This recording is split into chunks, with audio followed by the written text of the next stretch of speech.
Good morning and welcome to Coffee with Colleen. My name is Colleen Hammond. We're doing a series this week on kind of self-confidence, I guess you could say.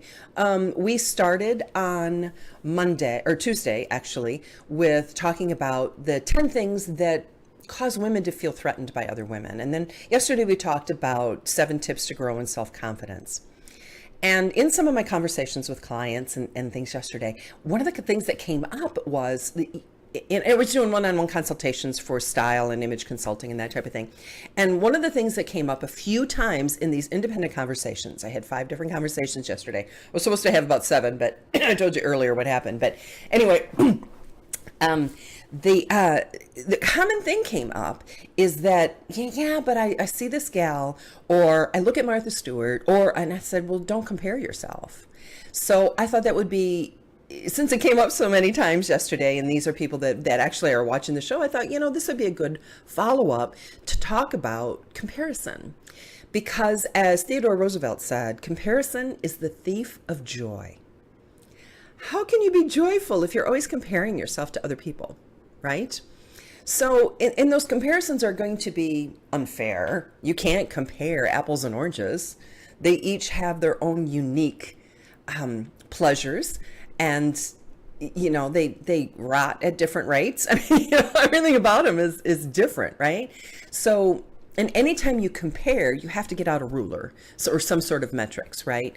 So you can't count things and determine if something is good. You can't measure something and determine, since it fits this measurement, it's good, or this count is good. In the same way, we can't compare ourselves to other people because you're too unique. God made you too unique to compare to anybody else fairly. They're never going to measure up to you. Look at it that way. Look at the gifts that God has given you, right? And they're like, I can't do that. That wouldn't be humble. Well, it's not even realistic to compare yourself to other people. So they may be comparing themselves to you. You don't know what's going on in their heads. But either way, comparison isn't a good idea because you don't have anything to gain from comparison. All you can do is lose. Because in your mind, you've already set up that I'm not as good, right? So that goes back to 2 days ago when we talked about being threatened or being intimidated. So any type of comparison is going to is going to lose in the end. You have nothing to gain. Your pride, your dignity, your drive, your passion, whatever, none of that is going to be impacted in a positive manner when you compare yourself, unless you compare down to somebody who you think isn't as good as you and is that very humble. So comparisons either way, up or down, are not going to work. Guilty. Yeah. I think we all are guilty of that, Connie. So there's no end to the number of comparisons that you can make anyway. You can compare eyes, you compare hair, you can compare spouses, you can compare children, you can compare careers, homes, cars. It's like watching baseball. Baseball has more statistics, I think, than any other sport. So it's like, when he comes to the plate and the temperature is 72 degrees. Sometime when the humidity is over 70%, he bats a 350. And when the humidity is less than that, he bats a 250. So that, baseball is full of statistics and comparisons because there's so many different things, so many different metrics that they can use to measure. And so there's no end when we're comparing ourselves with other people. There's no end to the possible number of comparisons, just like in baseball, only more so in our life. So you want to compare yourself to yourself because when you're comparing yourself to outside sources, there comes a sense of resentment later in that towards others or towards yourself or towards your spouse or those types of things, right? Love your baseball comparison voice. Oh no, Victoria's still having problems. And comparing yourself to your old self, that's allowed. Absolutely, Julie, because the only person that you can really compare yourself is to the person in the mirror. Because comparisons, when you're comparing outside of that, they deprive you of that joy, which goes back to what I started with Theodore Roosevelt. Comparison is the thief of joy because what comparison adds value to you? When you compare yourself, what does that add meaning to your life? Do you feel more fulfilled when you compare yourself to somebody else? Comparisons are only distractions. That's the only thing when it boils down to it. When you start comparing yourself, it's just a distraction.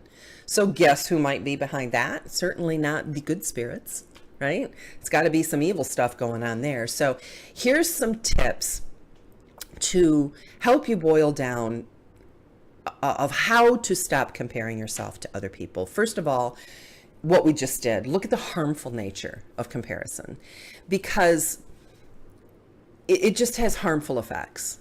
There's no real good. You always feel worse, said Connie, about yourself after you compare. Absolutely, absolutely.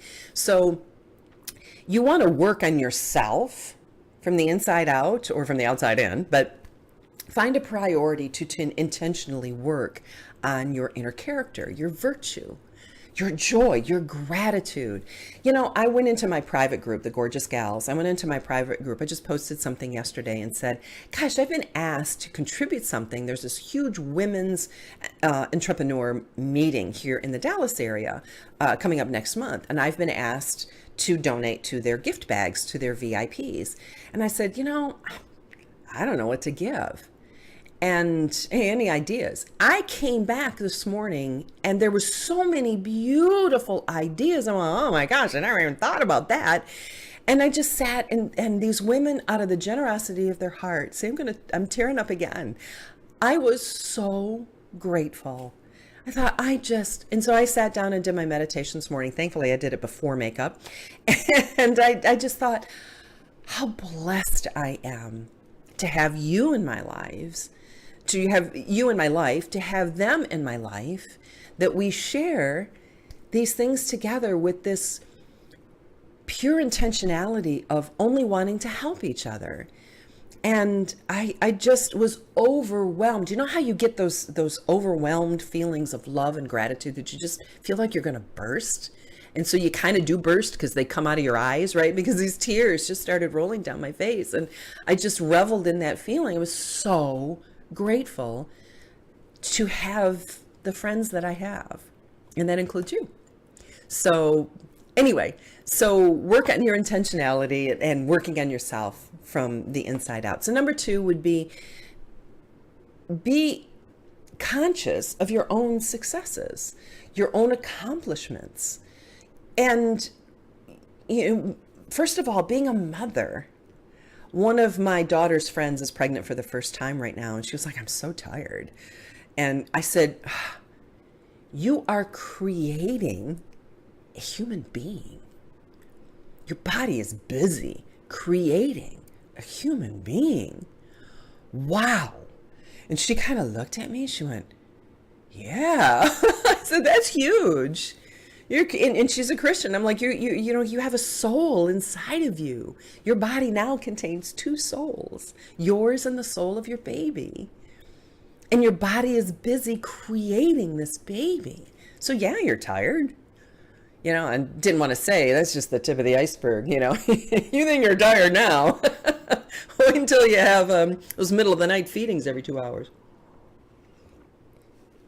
So being a mom is a huge accomplishment, right? A musician, a writer, a doctor, a landscape architect, whatever. You have that unique ability that only you have, that's only out of all creation. So think back in your life of your accomplishments. Think back when you accomplished something. You know, maybe God gave you the gift and then you polished it up and you worked on it and you perfected it. So you can take credit for the work that you did with the gift that you were given. You know, we were given diamonds in the rough in the ground, and now we polish them up and make them into these shiny, beautiful little objects we wear in our hands or our necklaces or our ears or whatever. So, but we were given that raw material to work with. So think about the raw materials God gave you to work with and how you polished them and made them into diamonds. Those are huge successes that nobody else can take from you. So you have that capacity to love, to serve, to contribute to your family, because the hand that rocks the cradle rules the world, to society with your gifts, if you're a doctor, a lawyer, a musician, an architect, whatever these things. So take the opportunity to focus on the gifts that you were given, how you've taken those raw materials and converted them into something beautiful that can help other people. And don't discount that. They're an amazing group, as is this one. Yeah, absolutely. We are blessed to have you in our lives. And I feel blessed to have you in my life, Tina. So comparing's terrible. Always feel worse about ourselves. Yeah. Joanne says, I love the point about looking at success. It's important to do that every day as a part of your conscience exam. Yeah. How to use your gifts today and what went well. Yes. Oh, I have missed you, said Teresa. Yeah. And it should be, hey, there's Jocelyn. Good morning from Alberta. So focus on what you've done right. Because oftentimes we do our examination of conscience, or you want to reflect at the end of the day and do your prayer and meditation. And a lot of times we say, bless me, Father, for I have sinned, but it's also important to focus on what you did right, because it gives you that feeling of hope. Because if you're again, let's think about how we speak to our best friend, to our spouse, to our children. Do we only look at what they did bad all day long and say, you did this, and this? Or do we try to uplift? Because remember, it takes 10 positives to counteract 1 negative. So find that motivation in your past successes and use that as a means of moving yourself forward. Number 3, pursue the greater things in life. What are those? We'll be talking about that in the next week in the success series, because some things for you are going to be different than they are for me or for anybody else. But so many things that are truly valuable in life are hidden from us, like love, humility, empathy, compassion, generosity, selflessness. Those are beautiful gifts. Gratitude. Can't measure those types of things.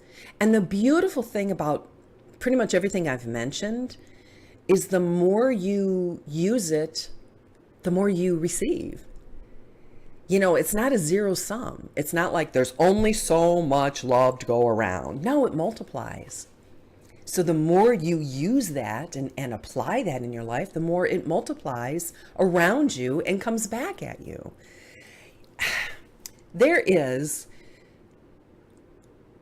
because you guys don't live around here and I don't know who she is anyway, so I'm not going to use her name because I don't know her name. But if I take the girls to school and drop them off, or have the car, like I said, they're just a mile away. Actually, it was 1.6 miles. Good thing I didn't walk it the other day.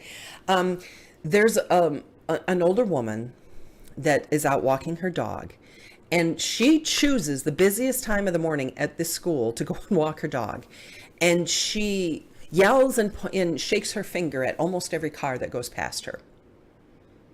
And I feel so sorry for her. The girls and I, they said, yeah, she's out there every morning. She's always yelling. I don't know what she's saying. She always wags her finger at everybody.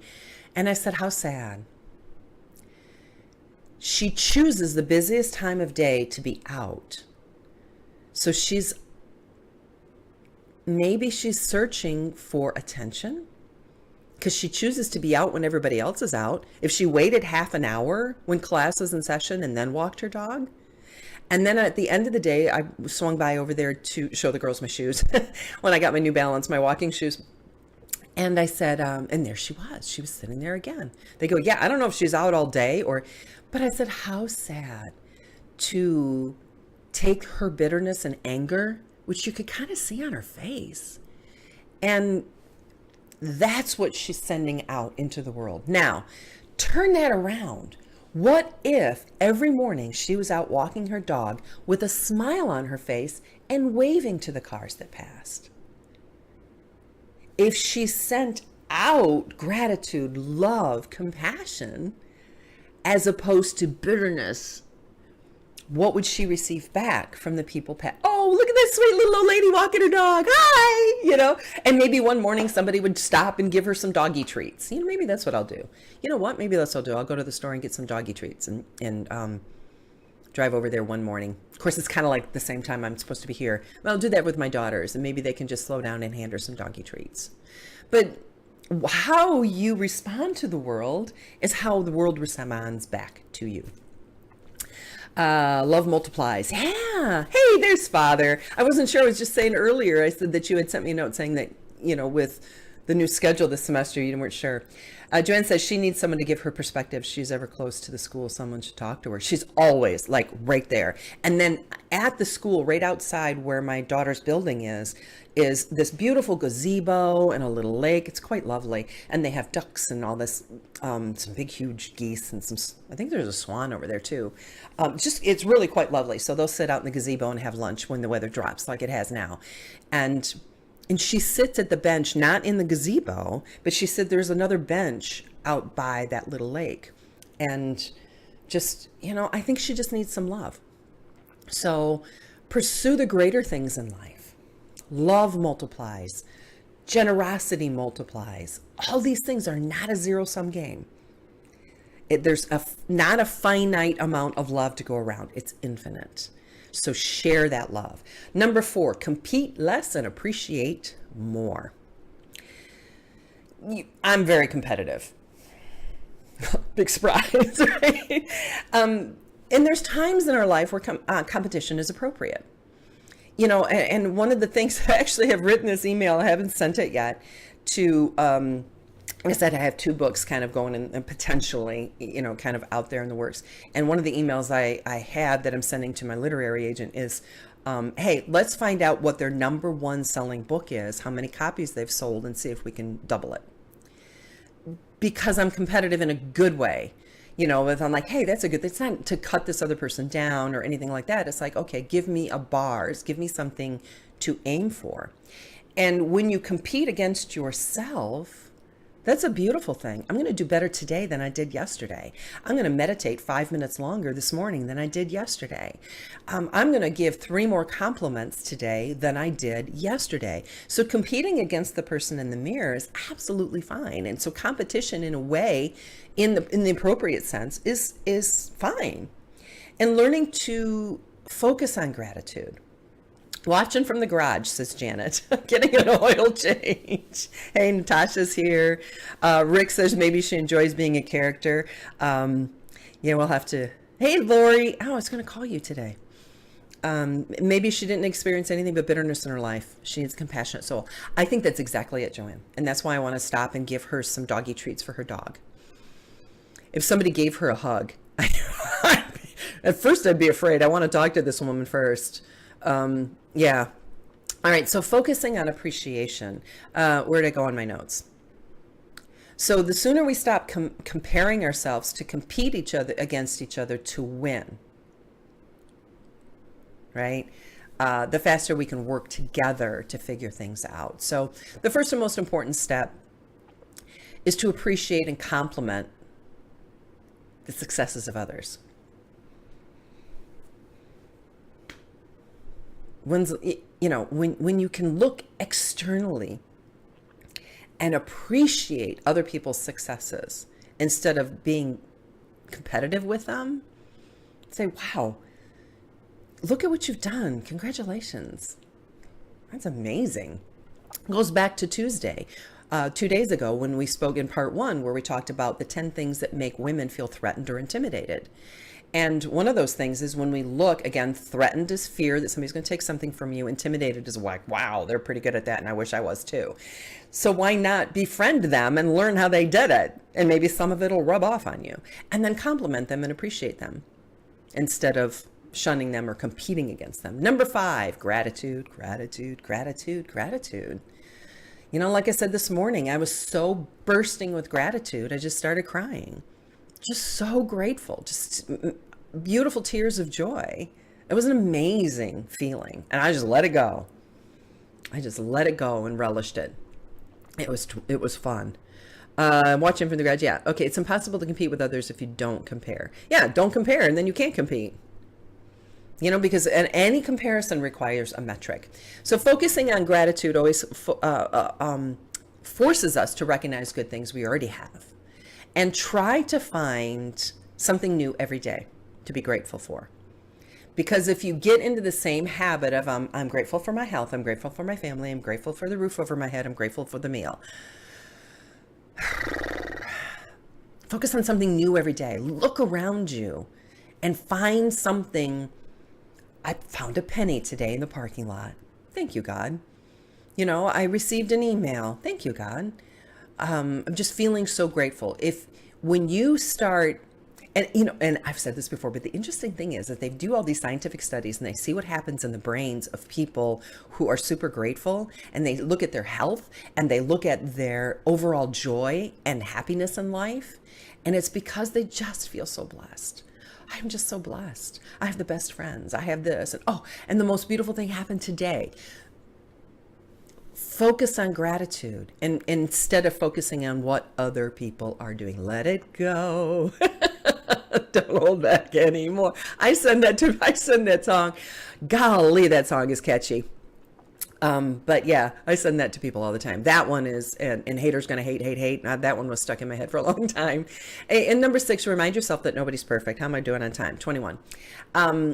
Focusing on the negative is rarely helpful, as is focusing on the positive. So focus on the good things, and remember that nobody's perfect, because we beat ourselves up. Again, how do we speak to ourselves? Would we allow somebody to say the same things to our children, to our spouse, to our best friend? Nobody is suffering on their own, actually. Whether you're close enough to know it or about, everyone's suffering. Everyone has something that's going on in their life. It's just the human condition. It's part of original sin. It's just there. So we all have something that we're going through. The infection on my leg is not healing properly. Great. I got an appointment tomorrow. Allergic to the fumes. So grateful for the company that's taking such good care of me. So grateful for that the humidity dropped yesterday so I could open all the windows and air it out. So it's amazing. So number 7 is take a walk. If you find yourself comparing yourself, go take a walk. Look at the surroundings. Find something to be grateful for. I'm still trying to find a way to be grateful for fire ants. Anybody can help me with that one. I'll be sure grateful. Still do a gratitude journal, says Lori. Hard to do this week. Had to put Buddy to sleep. No! Oh, honey, I'm so sorry. Oh, Buddy was so important to you. I'm so sorry, Lori. Oh, I had no idea. Just grateful for all the times that Buddy was your buddy. I'm grateful for the time that all the support that he gave you, and he was there for you for all that time. I'm so sorry, Lori. Deep breath. Whew.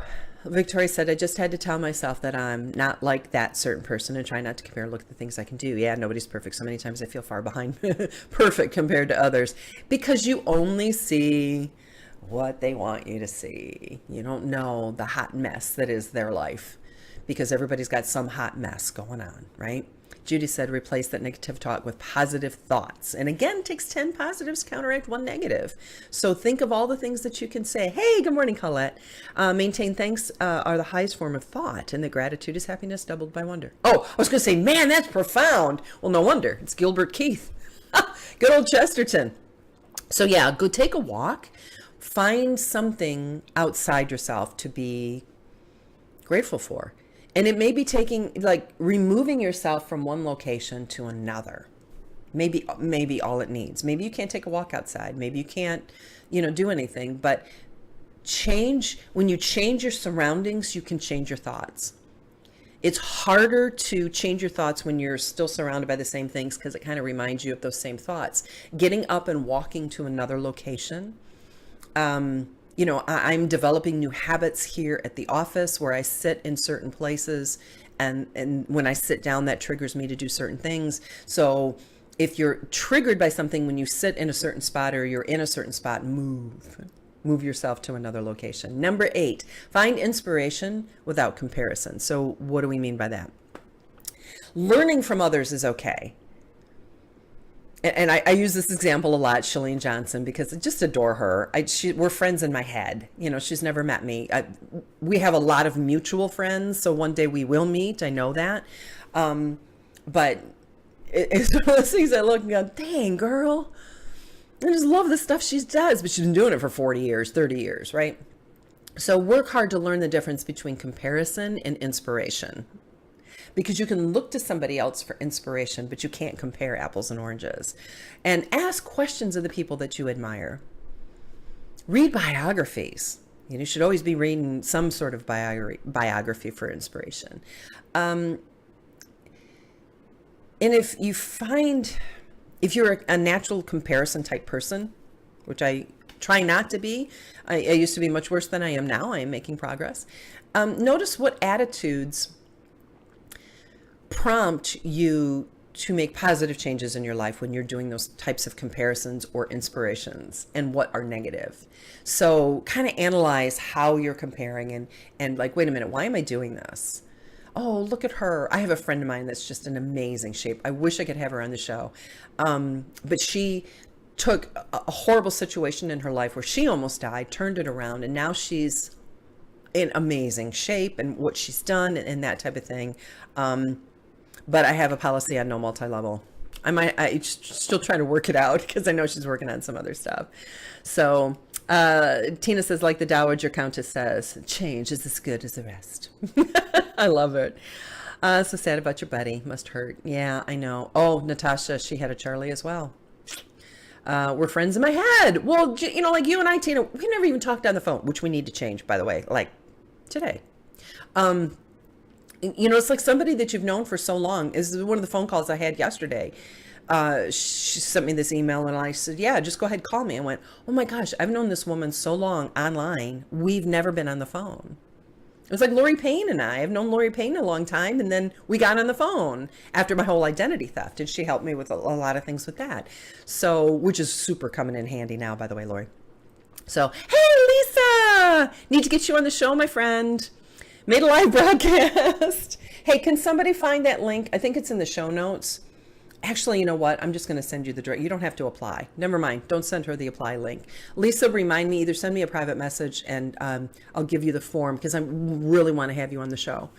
Natasha says, I tell him often how grateful I am. All the love he's given to me over the years. Yeah, that's great. That is amazing. Oh, there it is. Number 8, find inspiration without comparison. Number 9, if you need to compare yourself to the person in the mirror. Be better today than you were yesterday. And we owe that to ourselves. We owe that to God to be the best version of ourselves. We owe that to our family. We owe that to our spouse. We owe that to the friends and our business associates to be the best we can possibly be.